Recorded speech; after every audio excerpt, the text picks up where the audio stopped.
नमस्कार दोस्तों, स्वागत है आप सभी साथियों का स्मार्ट स्टडी पर। साथियों, आरआरबी ग्रुप डी एग्ज़ाम 2025 यानी जिनका पेपर अभी 2026 फरवरी में है, जिनका पेपर 2 फरवरी, 3, 4, 5, 6, 9 और 10 फरवरी को है। देखिए अभी जो है ना आपका ग्रुप डी का पेपर 1, 2, 3, 4, 5, 6 और 7 दिन पेपर होगा, यानी 7 दिन में 21 शिफ्टों में पेपर होना बाकी है।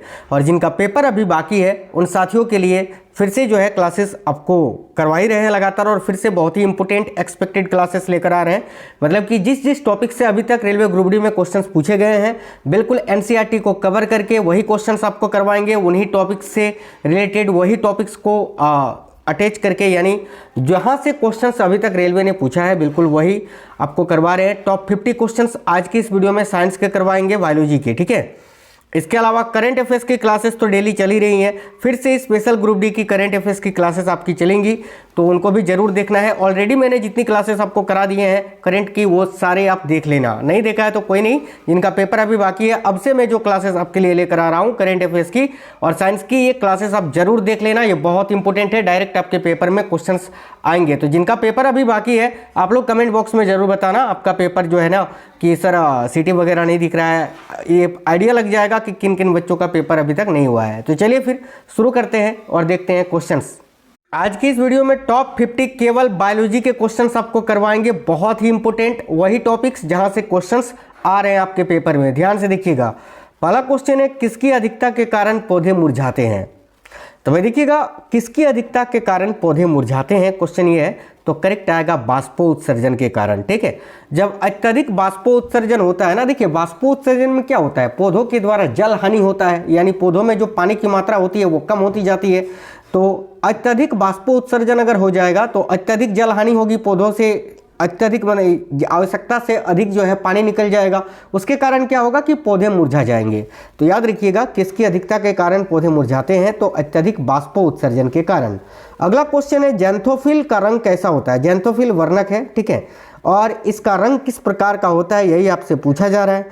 तो याद रखिए, जैंथोफिल का जो रंग होता है ना वो येलो कलर का होता है साथियों, येलो यानी पीला होता है भाई। देखिए तो राइट आंसर हो जाएगा ऑप्शन नंबर ए, पीला होता है। अगला क्वेश्चन है, पौधों में क्लोरोफिल का निर्माण होता है किससे? पौधों में जो क्लोरोफिल होता है इसका निर्माण किससे होता है? देखिए आप सभी को पता है, आपने देखा होगा कि पौधे हरे होते हैं। हरे क्यों होते हैं? तो क्लोरोफिल के कारण, उसमें क्लोरोफिल नामक जो है वर्णक पाया जाता है, पिगमेंट पाया जाता है। तो ये जो क्लोरोफिल है इसका निर्माण किससे होता है? याद रखिएगा, कैल्शियम और मैग्नीशियम से, यानी ऑप्शन नंबर बी इस क्वेश्चन का करेक्ट आंसर होगा। यहाँ पर अगर कैल्शियम ना हो के केवल मैग्नीशियम होता तो भी हम इसी को आंसर करते। याद रखना, अगर ऑप्शन में ऐसा कैल्शियम और मैग्नीशियम साथ में ना दे, केवल एक ऑप्शन में कैल्शियम दे, एक ऑप्शन में मैग्नीशियम दे, तो आपको मैग्नीशियम टिक करना है, कैल्शियम नहीं। ये बात अपने दिमाग में रखना। ऑप्शन नंबर बी आपका करेक्ट आंसर हो जाएगा, ऑप्शन के अनुसार कैल्शियम व मैग्नीशियम। आगे देखिए, कार्बन डाइऑक्साइड की सांद्रता बढ़ने पर प्रकाश संश्लेषण की दर पर क्या प्रभाव पड़ता है? तो साथियों देखिए, कार्बन डाइऑक्साइड की अगर सांद्रता बढ़ती है तो प्रकाश संश्लेषण की जो दर होती है ना वो भी बढ़ती है भाई। क्या होती है? इंक्रीज होती है, बढ़ती है। ऑप्शन नंबर बी करेक्ट है, कार्बन डाइऑक्साइड की सांद्रता बढ़ने पर प्रकाश संश्लेषण की जो दर होती है ना वो क्या होती है? बढ़ती है। तो ऑप्शन नंबर बी यहाँ आपका करेक्ट आंसर हो जाएगा, बढ़ती है। अगला क्वेश्चन देखिए, काफी इंपोर्टेंट क्वेश्चन है ये। केल्विन चक्र के बारे में सत्य कथन कौन सा है? आपको बताना है केल्विन चक्र के बारे में इनमें से कौन सा कथन सत्य है, ठीक है। ए में लिखा है, यह प्रकाश संश्लेषण यानी फोटोसिंथेसिस की अंधकार अभिक्रिया है, बिल्कुल ठीक है। इसे C3 चक्र के नाम से भी जानते हैं, बिल्कुल सही है।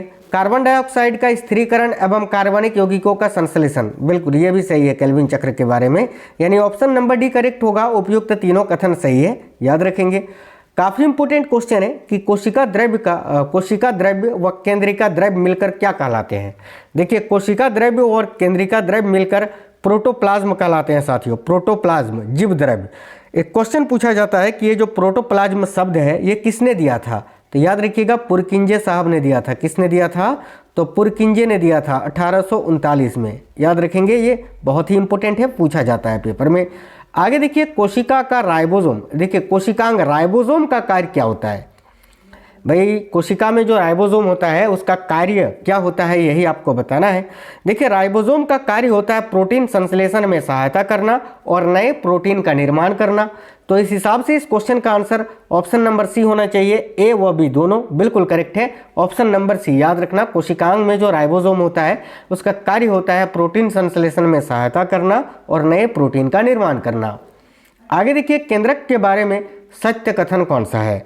साथियों केंद्रक के बारे में सत्य कथन आपको बताना है।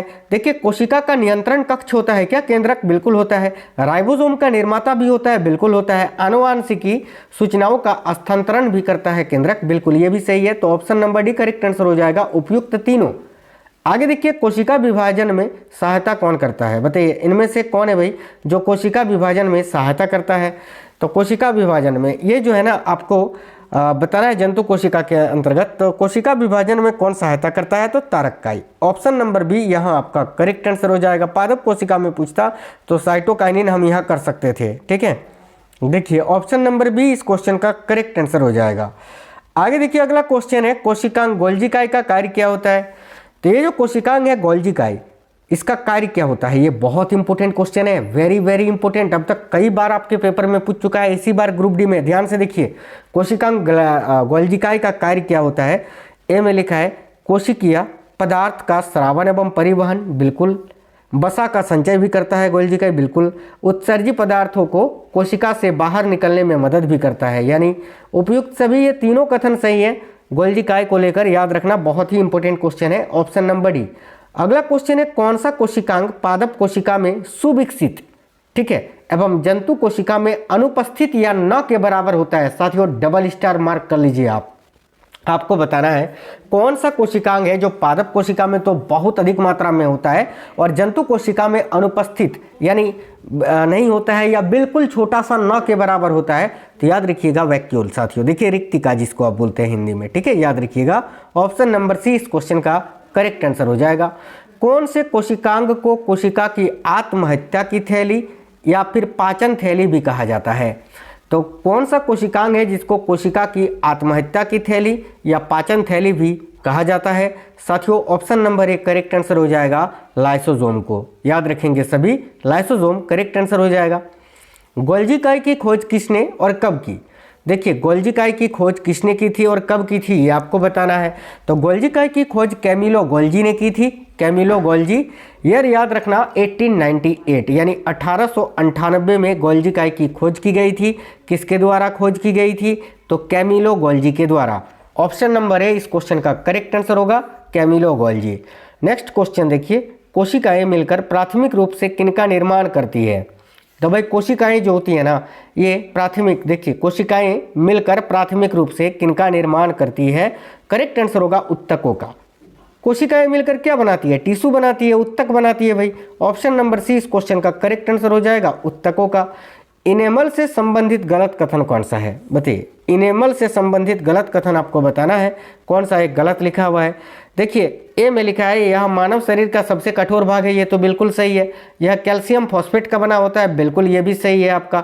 यह एक प्रकार का प्रोटीन है, ये गलत है। इनेमल प्रोटीन नहीं, एक प्रकार का उत्तक है। ऑप्शन नंबर डी सही है लेकिन सी गलत है और आपको गलत ही चुनना था। तो इस क्वेश्चन का आंसर हम ऑप्शन नंबर सी करेंगे, बिल्कुल करेक्ट है। साथियों आप लोग वीडियो को लाइक जरूर करिएगा, आपके लिए इतनी मेहनत करते हैं, आप एक लाइक करते हैं उससे हमें मोटिवेशन मिलता है। किसी बाहरी ध्वनि का असर मस्तिष्क में कितनी देर तक रहता है? बताइए जो हम बाहर से ध्वनि सुनते हैं वो हमारे कान में पहुंचता है, जो कि हमारे कान में कितने दिन तक, मस्तिष्क में है ना, हमारे मस्तिष्क में, हमारे दिमाग में वो सुनी हुई ध्वनि का असर कितने देर तक रहता है? तो याद रखना 0.1 सेकंड तक, ठीक है। इसको हम 1/10 सेकंड भी कहते हैं, याद रखना, ठीक है, या 0.1 second. Option number D will be correct answer. अगला क्वेश्चन है डाइसेफिलॉन। डाइसेफिलॉन किस प्रमुख भाग का उपभाग है? बताइए डाइसेफिलॉन जो है इनमें से किस प्रमुख भाग का एक उपभाग है? तो याद रखिए करेक्ट होगा अग्र मस्तिष्क का।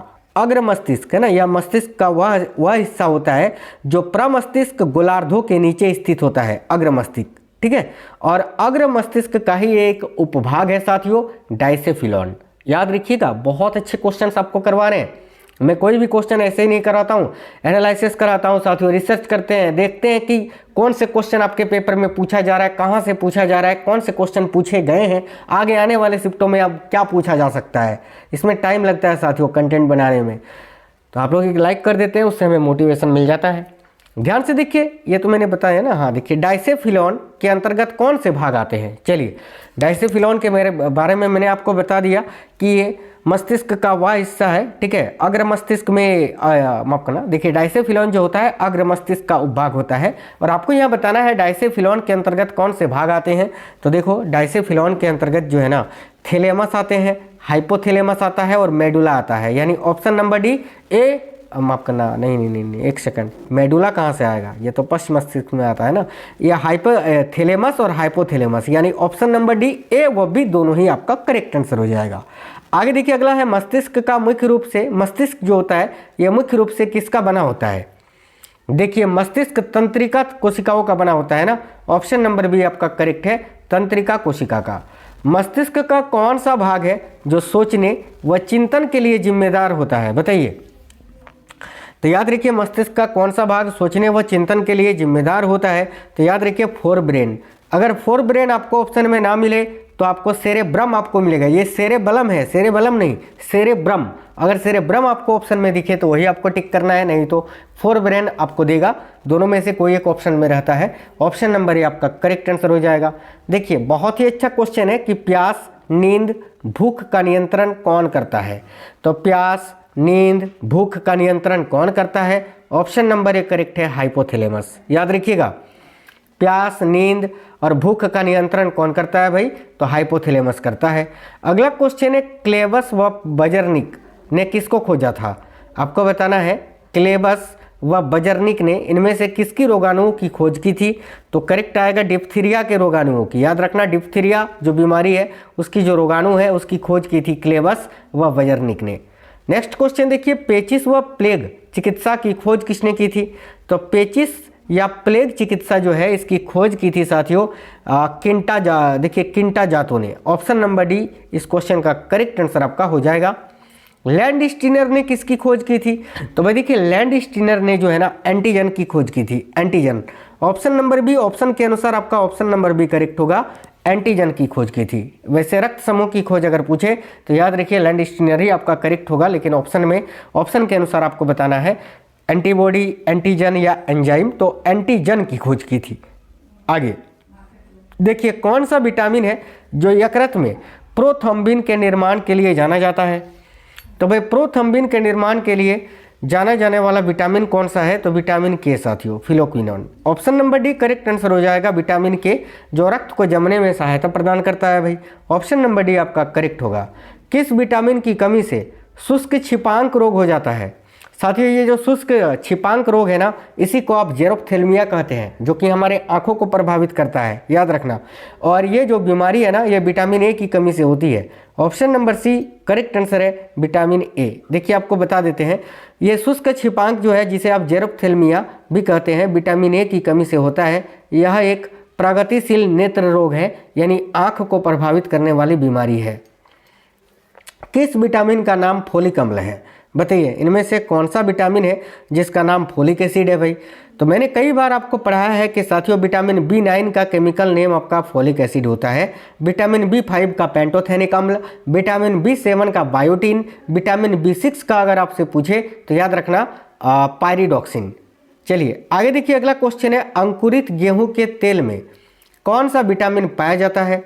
साथियों, अंकुरित गेहूं के तेल में कौन से विटामिन पाया जाता है। तो याद रखिए, विटामिन ए। देखिए, विटामिन ई जो है इसका रासायनिक नाम होता है टेकोफेरल। विटामिन ई जो प्रजनन शक्ति को बढ़ावा देता है, और इसकी कमी से प्रजनन शक्ति में कमी आती है, बांझापन होता है, याद रखिएगा। तो ऑप्शन नंबर ए इस क्वेश्चन का करेक्ट होगा। देखिए, सांस को छोड़ते समय गैसों की प्रतिशतता क्या रहती है, बताना है आपको। तीनों गैसों की, कार्बन डाइऑक्साइड, नाइट्रोजन और ऑक्सीजन। तो जो सांस हम लेते हैं, ठीक है, और जो छोड़ते हैं ना, जब छोड़ते हैं तो उसमें कार्बन डाइऑक्साइड की मात्रा 4% होती है, नाइट्रोजन की मात्रा होती है 78% और ऑक्सीजन की मात्रा होती है 16%। तो ऑप्शन नंबर डी यहाँ करेक्ट होगा। उपयुक्त तीनों निम्न में से कौन द्वितीयक श्वसन अंग है। यानी द्वितीयक, प्राथमिक नहीं, द्वितीयक श्वसन अंग हम किसे कहते हैं? तो देखिए यहाँ आपका करेक्ट आंसर हो जाएगा मुख। ऑप्शन नंबर बी इस क्वेश्चन का करेक्ट होगा। ठीक है, पहला तो नाक, दूसरा मुख। सांस लेते समय, ठीक है, सांस को लेते समय गैसों की प्रतिशत क्या होती है? छोड़ते समय मैंने आपको बता दिया ना। अब जब हम सांस को लेते हैं तब गैसों की प्रतिशतता क्या होती है? तो जब हम सांस को लेते हैं ना तो उसमें कार्बन डाइऑक्साइड की मात्रा होती है 0.03%। देखिए वायुमंडल में कार्बन डाइऑक्साइड की मात्रा होती है 0.03%, यही लेते हैं। नाइट्रोजन की मात्रा होती है 78%, यही लेते हैं। ऑक्सीजन की मात्रा लगभग 20% होता है, तो यही लेते हैं। यानी जो वायुमंडल में मौजूद होता है, जितनी मात्रा में ये पाई जाती है वो हम लेते हैं। और छोड़ते समय थोड़ी सी चेंजेस होती है, जो कि मैंने आपको बताया। नाइट्रोजन में लेते समय और छोड़ते समय कोई भी चेंजेस नहीं होती है, याद रखना है। तो ऑप्शन नंबर डी आपका करेक्ट होगा, उपयुक्त तीनों। देखिए मुख्य रूप से किसके ऑक्सीकरण द्वारा उत्पन्न ऊर्जा को श्वसन कहा जाता है? बताइए, मुख्य रूप से किसके ऑक्सीकरण द्वारा उत्पन्न ऊर्जा को श्वसन कहा जाता है? तो करेक्ट आएगा कार्बोहाइड्रेट से, याद रखिए। ठीक है, कार्बोहाइड्रेट के ऑक्सीकरण द्वारा उत्पन्न ऊर्जा को श्वसन कहा जाता है। तो ऑप्शन नंबर सी करेक्ट होगा, कार्बोहाइड्रेट। सल्की उपकला उत्तक जो है ये किस में पाई जाती है? तो देखिए सल्की उपकला उत्तक जो होती है ना, ये किस में पाई जाती है? तो वायु कोश में भाई। ऑप्शन नंबर डी करेक्ट होगा। ये वेरी वेरी इंपॉर्टेंट क्वेश्चन है। ये जो सल्की उपकला उत्तक होता है ये किस में पाई जाती है? तो वायु कोश। ऑप्शन नंबर डी यहाँ आपका करेक्ट होगा। देखिए सल्की उपकला उत्तक जो होता है रक्त वाहिकाओं में पाया जाता है, फेफड़ों की वायु कोशिकाओं यानी एल्वियोली में पाई जाती है। इसके अलावा मुंह, त्वचा तथा योनि जैसी सतहों पर भी पाई जाती है। ये बहुत इंपॉर्टेंट क्वेश्चन है, ये याद रखना, ये जो एक्स्ट्रा पॉइंट्स मैंने बताए हैं। अगला क्वेश्चन है डायफ्राम अवस्थित रहता है कहाँ? देखिए ये जो डायफ्राम होता है ना, ये कहाँ पर अवस्थित रहता है? तो वक्ष गुहा की निचली सतह पर। ऑप्शन नंबर सी यहाँ करेक्ट होगा, वक्ष गुहा की निचली सतह पर। अगला है किस प्रक्रिया द्वारा दूध दही में परिवर्तित होता है? साथियों इनमें से कौन सी प्रक्रिया है जिसके द्वारा दूध जो होता है ये दही में परिवर्तित होता है? तो देखो किण्वन के द्वारा, याद रखेंगे। ऑप्शन नंबर डी करेक्ट है, किण्वन। किस प्रक्रिया द्वारा दूध दही में परिवर्तित होता है? तो किण्वन के द्वारा। अगला क्वेश्चन है पादपों में श्वसन दर मानव श्वसन दर की तुलना में कैसा होता है? यानी हम जो श्वसन लेते हैं, ठीक है, या हमारा जो श्वसन दर है और पादपों का जो श्वसन दर है उसमें क्या समानता है, उसकी तुलना में क्या है?